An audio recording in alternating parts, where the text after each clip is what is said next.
Yo guys, yo.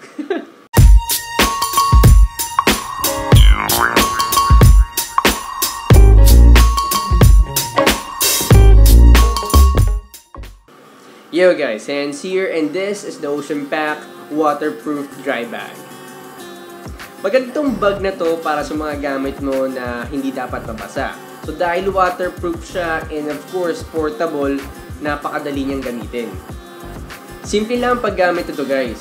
So i-fold mo lang siya 3 times pagka nailagay mo na yung mga gamit mo sa loob. Like for example, lagay natin yung cellphone natin dito, yung mga bagay-bagay na hindi dapat mabasa. So dito sa likod na yan, meron siyang flap dito. Yan. I-tight mo lang na ganyan, tapos itupi mo ng 3 times. 1, 2, 3. And magkakaroon siya ng airtight seal. And yung magkabilang belt, itong belt niya, itong belt strap niya, yan yung ang gagawin mo. Yan, lock na siya guys. Na-lock mo na.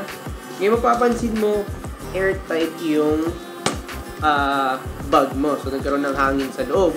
And ihagis mo to sa pool or sa tubig. Ihagis mo to or sa pool o sa tubig, lulutang to kasi nagkakaroon ng hangin sa loob. So perfect to guys kapag ka nasa summer beach ka, or for example, gusto mo lang talaga mag-travel, araw-araw ang nasa galaan, huwag mo lang bumagyo, safe yung mga gamit mo na hindi dapat mabasa. At guys, meron din siyang strap. So depende sa size nito guys, pwede mo siyang gawing body bag. So itong 3 liters na to is pwede lang siyang shoulder bag. So available to in different sizes.